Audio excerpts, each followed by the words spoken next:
All right, so welcome back to another episode of How I Franchise This. Today I am super excited to have Ashley Clark with us today, and we're going to jump into which brand she's in and her whole backstory and how she got into it and all that good stuff. But why don't we hear it from you first, Ashley? Why don't you introduce yourself and share which brand it is that you're a franchisee of? Yeah, so Ashley Clark again, and I'm a Kilwins chocolates, fudge, and ice cream franchisee, and have been for this Friday will be 12 years. Wow, congratulations. And I can tell you got the apron on right now and everything. Like you're you're doing it. This is going to be an interesting one because I think everyone loves sweets and sugary things, and the brand's phenomenal. This isn't like gutter cleaning or something. It's not one of those like unsexy or boring businesses. But take us back to 2012, I think it was, before you guys started franchising. Was business ownership on yours and your husband's mind, or was this like, how did this begin? How did this start? Yeah, so 2012, I graduated from Clemson University in May, and I didn't know anything about franchising or business ownership. My dad had owned his own business when I was growing up, and so that was about it. I would go to the office with him, but nothing else. I was an English major, and I was pursuing law school. And I sat for the LSAT, and a couple weeks later, in the fall of 2012, my dad, who had been introduced to Kilwins by my twin brother in Blowing Rock, North Carolina, just said totally out of the blue, "Have you ever thought about opening a Kilwins?" And so I didn't research franchising. I didn't seek out Kilwins. I say Kilwins found me. The Lord's providence over my life, but here I am. And so I literally just went to Kilwins.com, filled out the contact form, and someone from corporate reached out and asked to schedule a phone call. And that's how I got into Kilwins. We did not look into any other brands. There were no other business ideas or considerations. It was just Kilwins was the brand my dad believed in and pitched the idea. And now we have 6 stores in 4 states. Everything happens for a reason, and I think an apron is probably more comfortable than a suit. So I'm sure you're happy you went this path versus the law school path. Yes. Especially with all the AI stuff that's coming now. I mean, I don't think robots are going to disrupt business ownership or sweet and chocolatiering anytime soon. But lawyers, who knows? Yeah. So franchising was never like immediately top of mind. It was this like perfect storm of events and serendipity happening. I mean, was there ever any thought that you guys, once you saw the Kilwins brand and the idea, have you ever thought, what if we did this on our own versus franchising, or was it immediately Kilwins out of the gate? It was immediately Kilwins out of the gate. And what I know now to be true that I didn't know at the time is I'm not creative at all. And so franchising is right for me. I just give me the system and I'll give it 110%. And so that's what I now know to be good for franchising, to follow the brand and to believe in the decisions someone else makes on your behalf. And I can totally get behind that. And that's what I tell prospective franchisees with Kilwins. But I didn't know that I wasn't creative, know that I could follow the system well. I didn't know any of that at the time. But that is what I know now about franchising. And it worked out well that it fit my personality. I'm glad you say that, too, because we get asked a lot, is franchising the right thing for me? Why don't I just go do it on my own? And that is a path. You could go start an independent business, but I think, leave a lot of not shortcuts, but helpful resources on the table. You don't have to think about a website or branding or, recipes in your case, or an inventory. Like, you still have to operate and run the business. And so I think they kind of discount all those things that you get. But one thing I wanted to ask you was, does it still feel entrepreneurial to you? And I think I know the answer, but I want to hear it from you. Yes, of course. And I mean, there's nothing wrong with mom and pop opening your own brand. Obviously, people have started from nothing and built incredible brands. That's how Kilwins started. But for me, it just wasn't the right thing. And so, yes, it is still very entrepreneurial. Lots of people think that our stores are the only location. They think we feel very mom and pop. We feel very local. And so at the end of the day, the success of the business is still up to me, even though Kilwins is helping me in a lot of ways and backing me. But I always tell potential franchisees about Kilwins, they have to make decisions for the whole brand. I'm not going to agree with everything. If they think 3 pumps of chocolate syrup need to go in the chocolate milkshake and I think 2, that's their prerogative. And I'm here to put 3 because that's what they do for me and that's what I agreed to do when I bought into this brand. So if people don't want to do that, then franchising may not be right for you. But if it is, the resources and the backing and the tribe of people behind you and the fellow franchisees that rally behind you and support you and that community of people is just really invaluable, and it's perfect for me. Yeah, I was hoping I figured the answer was going to be along those lines because people worry sometimes when they come to us, they're like, is franchising, am I buying a job? And I'm like, no, not really. I can see where some people might view it that way from the outside looking in, but something you said I preach and say a lot is each independent franchise location or territory is likely owned by a local operator, a mom and pop type of individual who is running that with everything that they've got. Their family's likely involved. They put real money into it, and for all intents and purposes, it is a locally owned and operated and run business. But I think there's this misnomer in franchising where, oh, that's a McDonald's. It's a big corporate thing, and it's like someone likely owns that McDonald's that is using it to support their family. They're hiring people locally. The only difference is, sure, 6% is going to corporate, but the rest of that is all that local operator, that local individual. And I agree with you. Having that peer group, having those resources is a huge, leg up. But I want to take it back to when because you and your husband initially started this together, right? It was like a duo, right? It wasn't just one of you and the other one had a corporate job. Like you guys both went all in together, right? Yeah, and we still do it together today. And so walk us through that. How did you guys go from the suggestion that you got to actually opening your first location? Like, what was that process and experience like? You filled out the form online, you're having the conversations, but then what?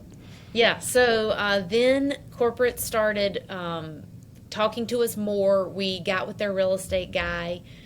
We started looking at locations downtown Greenville, South Carolina. And so it just became more and more real. Like this could actually happen. We find a building, we start negotiating we do the LOI, we start negotiating the lease. And my parents were willing to give us a personal loan for the first store. And that was kind of my dad's deal with Kilwins. Like that, he wasn't willing to give the money for anything else except Kilwins. And so that was kind of why Kilwins. And so my husband and I, when we very, very first started, my husband was going to have a job and I was going to do Kilwins. We weren't sure if the first store could support both of us or not.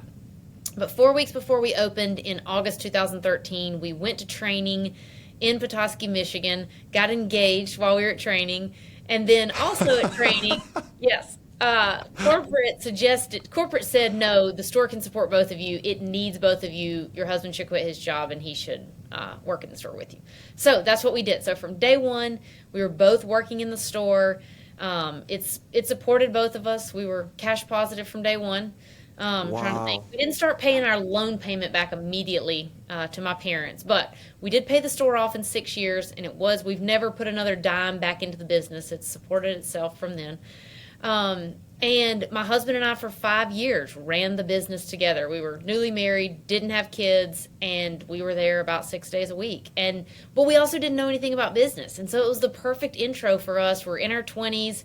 We've got the time and the energy, and we operated that business, and we started to learn about cash flow and P&Ls and hiring and people, and that everybody's not going to show up and be easy. And so that's really where we started to lay the groundwork of learning about business and reading and growing ourselves.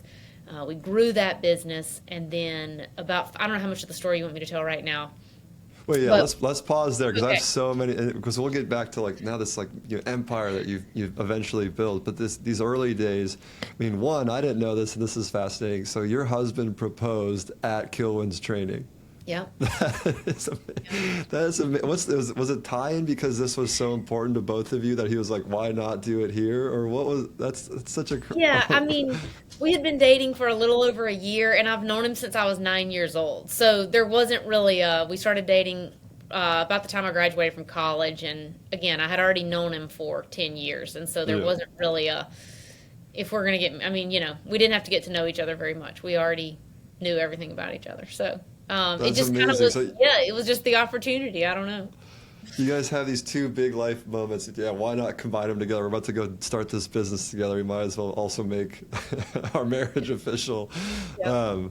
Awesome. That's incredible. So the other thing you said too is, right out of college, you guys are basically doing this, and you're talking about lease negotiating and site selection.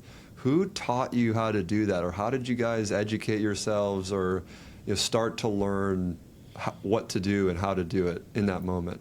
I mean, I can remember the lawyer that reviewed our first lease is not a contract lawyer. She was just a family friend, Kay Davis in Greenville, South Carolina, and just she was a lawyer that we knew in the town where the store was going to be. And so we just at the time didn't know that we needed a specific kind of lawyer.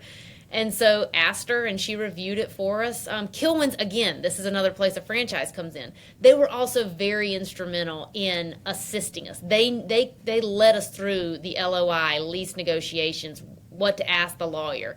So they were a big proponent in that, and still are today, even when we have need to have questions. Obviously, we can do a lot more on our own now, but that's another great thing about franchising is there's someone there to help you and hold your hand that does it all the time. And so just a lot of trial and error. So I mean, involves the second store, but it kind of goes along with your question. Like when we went to buy the second store, we asked him, how does he suggest we finance it? And he said, get an SBA loan. We didn't even know what that was. So when we get in the car, we Google what's an SBA loan. So I mean, just pulling family, friends, resources, asking people. Then once we got in the system, we could ask other franchisees lots of questions. These are really good lessons, because I think you and I probably both at this stage probably take some of what we didn't know and now know for granted. And there's acronyms like that and this and that, and something you said a lot of individuals will do, and I don't think it's a mistake necessarily, but it's not as good as it probably could have been. And that's when they go to find someone to review their documents, or they go to look for a site if it's a retail business. Almost 9 times out of 10, first timers will use the friend down the street, the family member that's an attorney. It's like they're like a family law attorney, but they're looking at franchise documents. And it's like, no. It's like you need the right skill for the job, not the convenient person And same with real estate. It's like, oh, I help people buy and sell their own house. Well, like that's very different than Class A, commercial property. We're going to put a gym in. Like you're not going to use cousin Susan for this thing, but a lot of people do that because it's familiar and they trust them, and that's fine, and you can do it that way. But we give a lot of advice of like find the right kind of person or tool for the job, and if it's franchise law, find the franchise attorney. If it's a fitness real estate project, find the commercial real estate person that's done a ton of gyms, because they know how to negotiate with the landlords the right way, and sites to look at, et cetera. So I'm glad you brought that up. Still worked out for you guys, so it's not like it's it's the worst thing you can do. But I see a lot of people do that, and then later on be like, I probably should have used this type of attorney or this type of commercial real estate person. Yeah, she's a DSS attorney, so but it worked out. It's a great lease. We've been in this space for 12 years now, so that one worked out. So there's room for not being. You don't have to be perfect. Sometimes progress over perfection is it. And another thing, I think another lesson you just shared too is, if you reach out thoughtfully to people and ask for help, you will be amazed by how many people who seemingly are very successful, busy, like, oh, they're not going to give you the time, will stop, make the time for you, and coach you, give you feedback, give you advice, because someone at some point did that same thing for them. And I think that's one of my favorite things about the entrepreneurial community, whether it's franchise, independent, tech, or whatever it is. Everyone is so willing to take some time, share their story, share what they've learned. I mean, you're doing it right now. So I love to hear that you guys have had a good group of support, and it takes a village. Yes. Getting back to your journey, so it sounds like no immediate background in the food space.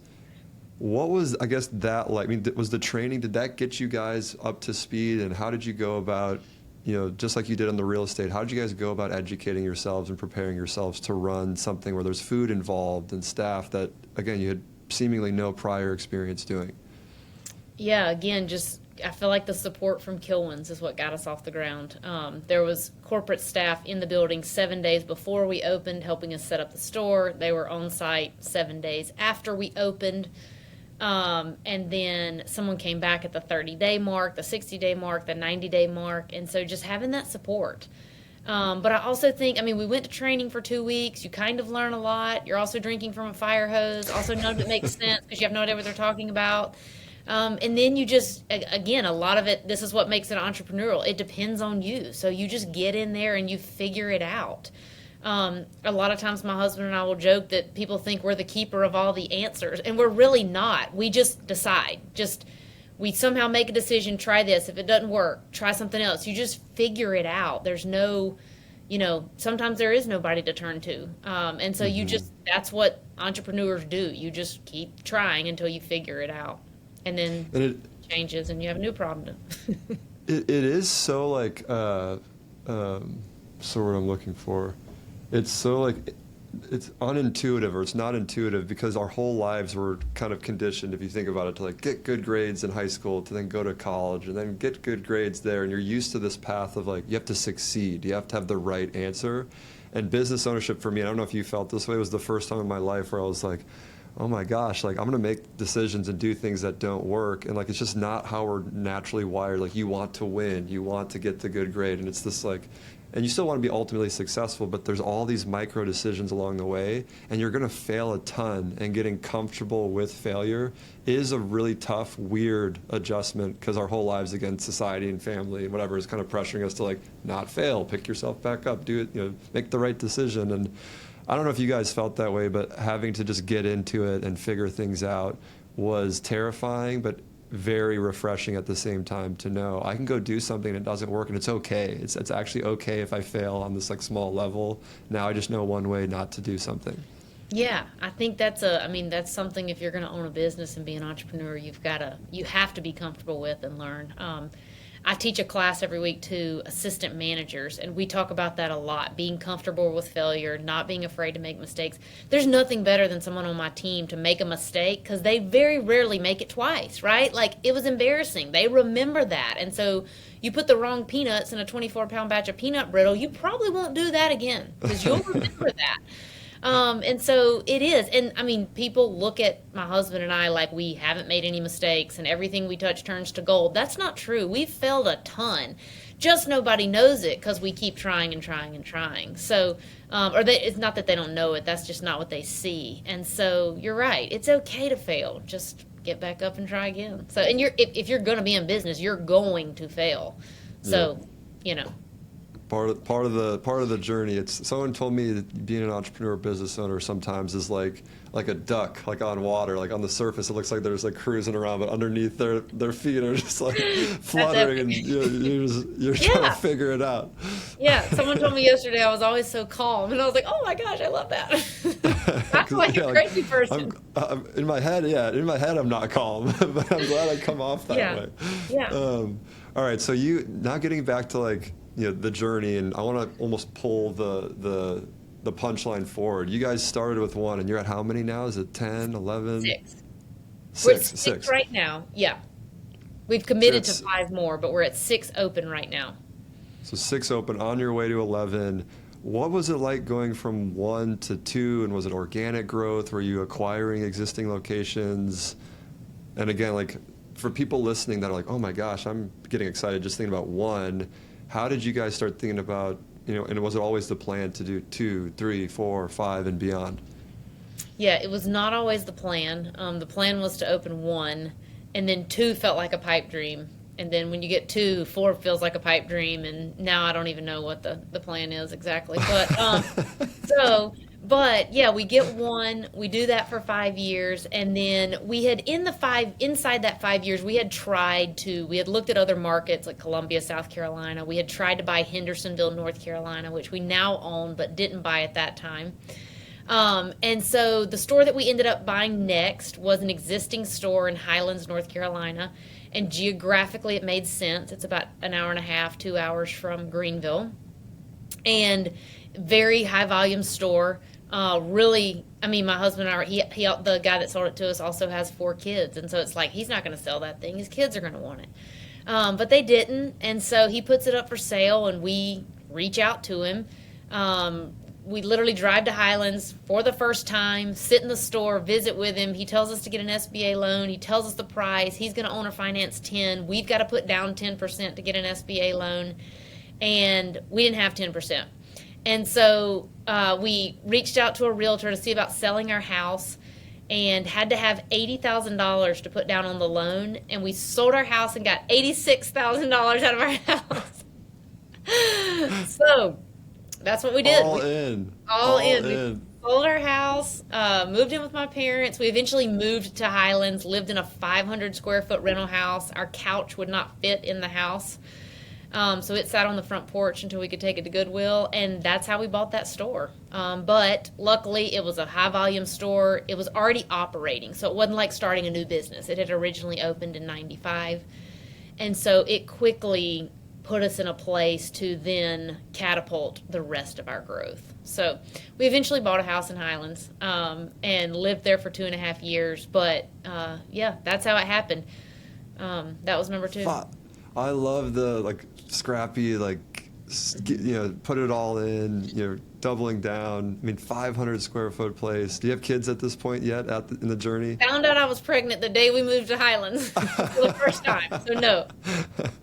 And so again, anyone listening, if you're willing to make the sacrifice and do the work, sky's the limit, and good for you guys for taking the bet on yourselves and then doing the work to make it happen. I mean, I'm sure in hindsight, in the moment, it was probably what are we doing at times? You have those nights, but you guys had each other, and I think that's another really important part is when you do start a business, if you can find a good partner or, and again, in a franchise system, someone to rely on, because there are going to be those nights where you're you want to quit, you want to give up. Why did we do this? You need that person, whether it's a spouse or a business partner or a franchise system, if you're going at it alone, that you can call someone up and they talk you off the ledge, because there are, I'm sure you've had them, many nights where you're why did we do this? What if I'm going back to law school, or I'm going to, or do something else. But it's awesome that you guys powered through. And so you have 2 stores now at this point in the journey.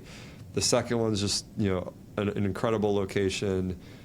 Did that unlock access for you guys to conventional debt and other financing means to go open the 3rd, 4th, and 5th? Or when did that start to get interesting where you're hey, we now have a base and we're much more bankable, or walk us through that, how you went from 2 to beyond. Yeah, good question. So number 3 was actually, COVID, we bought that store in 2019 and COVID hit in 2020. And we started building out our 3rd store in the fall of 2020, and the bank told us our business was too risky. They wouldn't lend to us for that. So at that point, we had paid off our first store to my parents. So we went back to my parents, and they gave us the money again for the 3rd store. The 4th store, which was Franklin, Tennessee, we did another SBA loan. But then the 5th and 7th, so one of them we've sold.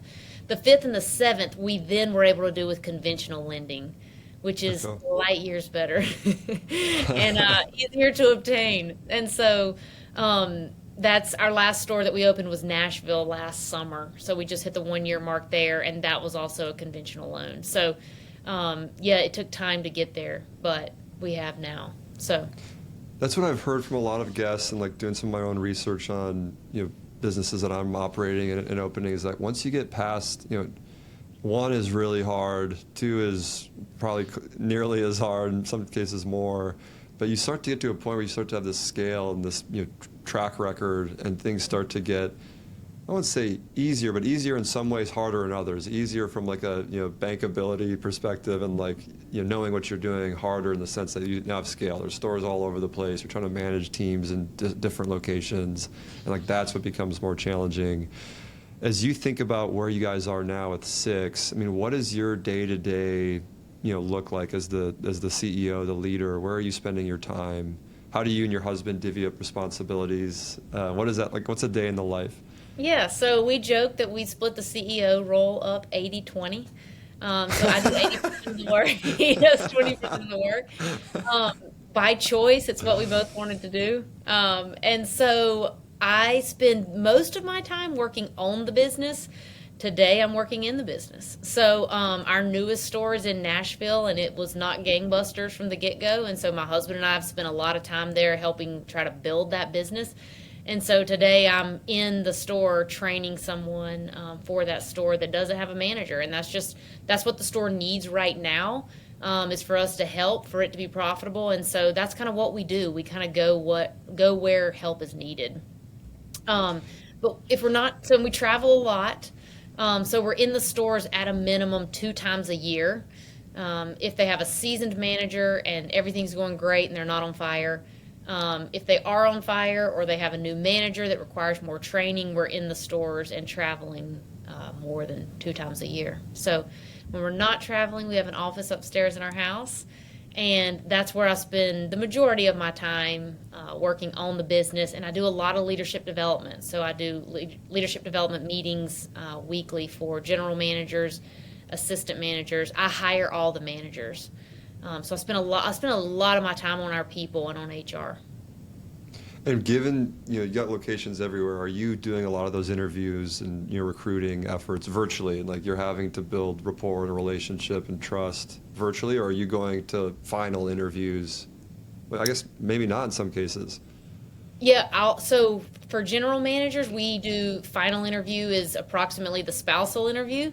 And so we do travel in person and meet the candidate Okay. and their spouse in person. Sometimes we'll bring them to us, but most of the time we go to them. But yeah, we do meet in person. And all of my managers, so all of my leadership team is involved in my manager interview process. So they're all taking turns meeting this person. And so I'm not doing everything, I'm just facilitating the process. Okay, that's brilliant. I love that. I mean, I think people are as you've learned, and we all, if you're getting into business, will learn, people are the most important part of the whole equation. I mean, the wrong person will drastically negatively impact the business, and the right person makes your life more manageable, the customer much more happier. It really does come down to people. Yes. As you guys went from 1 to 6, were there any specific decisions or like a shift in your guys' mindset that unlocked scale for you, or was it really just like getting through the first two, like the financial piece was the part that was the unlock, or was there a mental shift and unlock as well that you guys experienced? Yeah, I'm not 100% sure we've unlocked scale. So we were just talking about this morning on our on my man. I was talking about this with my manager. So I mean, we started off running a store, and now we're running a $5 million company, and it's a whole different ball game. And the skill sets, my husband and I constantly are learning new skills, changing who we are, growing, and learning how to run this business and manage the cash flow and keep tabs on everything. And so it's happened pretty slowly over time, but like last year we acquired 2 stores, and so we went from 4 to 6, and it feels almost like we're now through the storm of, like, at first everything's just on fire and you're just trying to keep the building open and the people get the team situated, but now it's like, okay, now we can take a breath and, like, what does it take to run a 6-store company? And so that's definitely something, I don't know that I've unlocked it, because I feel like we've made a big shift in the last 18 months. And so we're still, each time we shift and get a new store, things change and we have to learn new ways of doing things. And so we're happy right now to be taking a breather and figuring some of that out. And so, yeah, I don't know if that answers your question or not, but that's one thing I enjoy and like about growing this business and getting more stores is the change in my role. And so every time I get a new store, I get to do something a little bit different, and I get to acquire new skills and change what it takes for the company to succeed. And so that's what we're working on right now. I think that's one of the most fulfilling parts of business ownership is that every day is a little bit different. There's a constant challenge. You feel yourself getting, new perspective, new skills, and it's it's addicting in a lot of ways because you feel this growth almost constantly. It's not, and then every once in a while it's step back, and then you come back. But it is one of the most fulfilling parts, I think, of it all, is just that growth and new experience.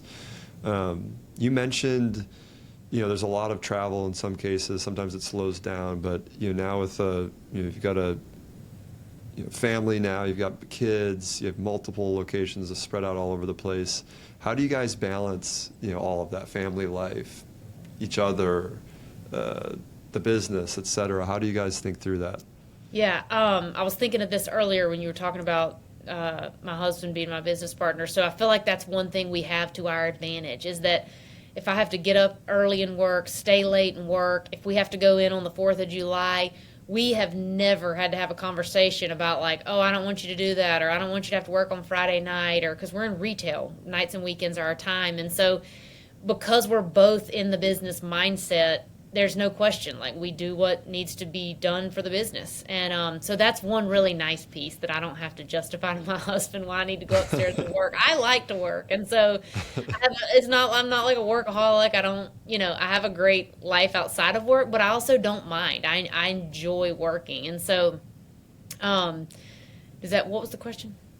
It was just how do you guys balance? Can you balance it? Yes. Okay. Family, each other, Yes. locations. Okay, so that's one nice thing about Kilwins and this business. It's afforded us the opportunity. Our kids are homeschooled. We have a nanny that homeschools them, and so they're in our house all day long.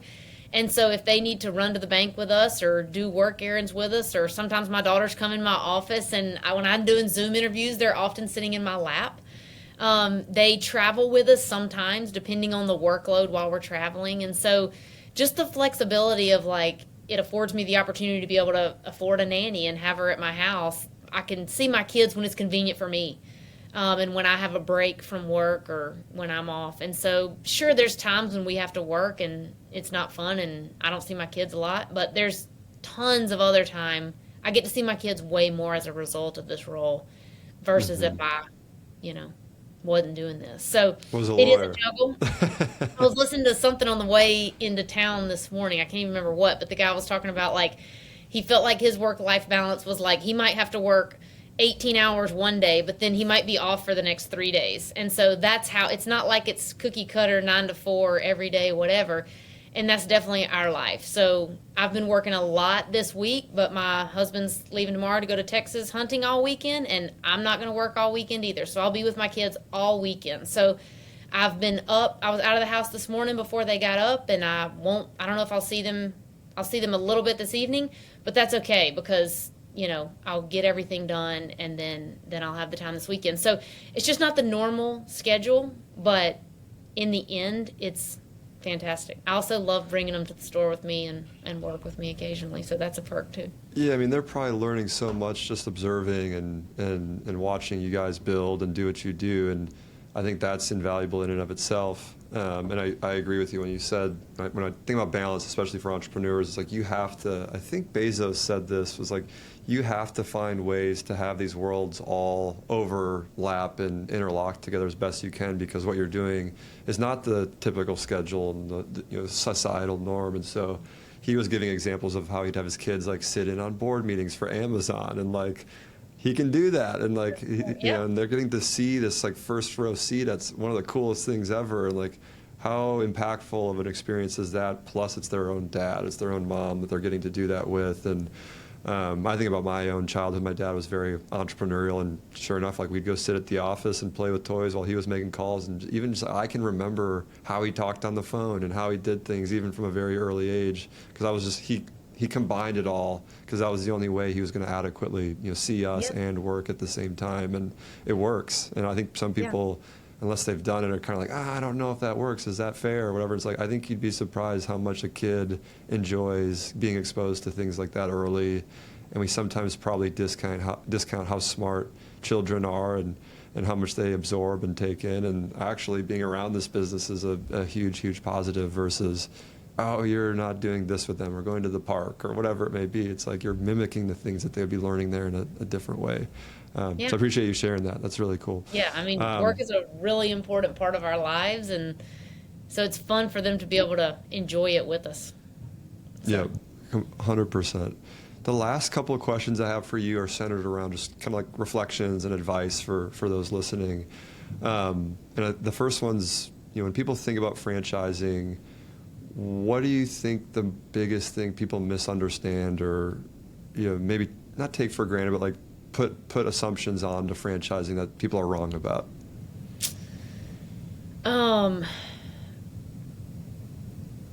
Let's see. I mean, I think this answers your question. The biggest thing that comes to mind is like not being 100% bought into the brand and feeling like, oh, I need to tweak this one thing, or I can't do that other thing they told me because I can do it better. At the end of the day, if you just follow the proven system that works, you're going to have a good life and make money. And it's Hmm. not worth reinventing the small, tiny 1% of your sales that you don't agree with. That, you know what I mean? It's just like Yeah. the small things that we can get caught up over is not worth it. And so at the end of the day, Kilwins, for example, is an 80-year-old company with a proven system that works. And so just being willing to just, okay, I'm going to follow the system, do what they say, and more than likely you're going to succeed. And so not getting caught up in the like, oh, well, I don't think they, we need to sell more merchandise, or we need to have teddy bears, or we need to have this, or like, they'll figure it out if we need to have it. Just do what you do. Just do what they say, and you're going to succeed. Yeah, So, it's like have you seen the movie The Founder? yes. It's like that scene. There's a scene that I'd never forget. It's when Ray Kroc starts the franchise, and he goes to the country club, and he gets all like the wealthy, country club members to be his first franchisees. But all of them are kind of like entrepreneurial, business-minded people, and so like none of them want to follow. They don't want to be in the store, and they have all these ideas. They're all idea people, not executors. And so they're like, oh, what if we sell shrimp sandwiches? And I remember Ray Kroc's going to the first 3 locations, and he's like, what is this? They're selling crab here? Or they're selling like, no, it's just burgers and fries. And what are you doing? And he gets all upset with them. But you're so right. Like, as much as franchising can be following a playbook, like there's still like this huge entrepreneurial component that we mentioned. But you also don't have to reinvent the wheel and like do all this, trying to change everything. I mean, it's Yeah. there's a reason, there's a proven system and playbook and brand for, again, for a reason. But Yeah. my next question is, what's one thing you wish you had known before you opened your very first location? Like in all these years of experience now, all these learnings, is there something that if you could go back and take Ashley today and give Ashley from years ago that knowledge, what's that one thing? Um,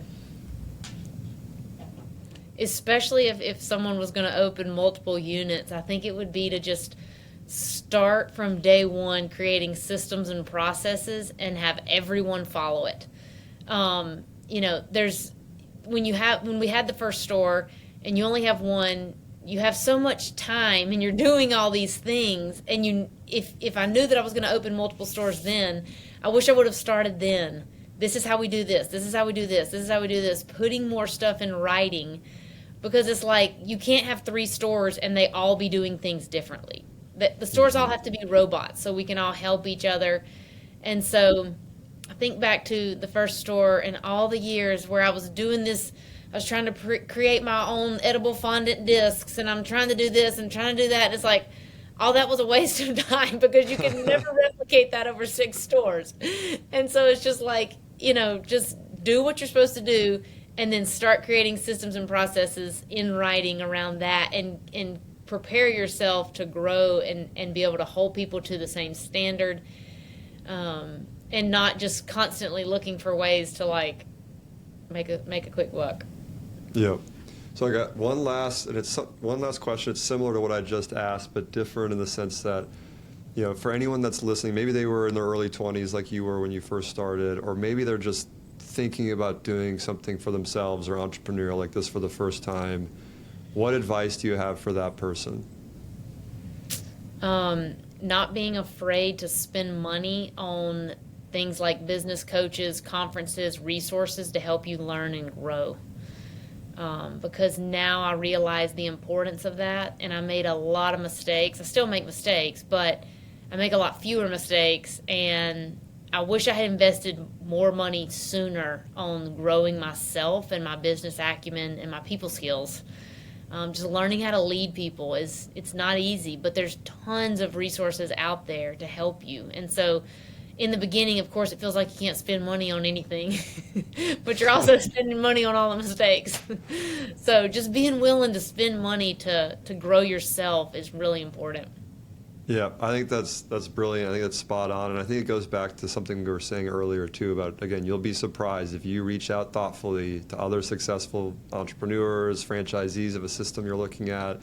They will give you good feedback, advice. You don't want to be that annoying person that like texts one question, then the next day another question. Like, do it thoughtfully. The key word there is thoughtfully. Like, reach out, Ashley, can I have 30 minutes of your time? Send Ashley the questions in advance so that she has, you're busy, so you have time to actually look at them, and then you guys can be productive with that 30 minutes, and that 30 minutes could change your life. It could save you tens of thousands of dollars just in a few pieces of avoid this, definitely do, Y, stay away from Z, and again, you'll be surprised how willing people are to help, I think, if you are serious and thoughtful.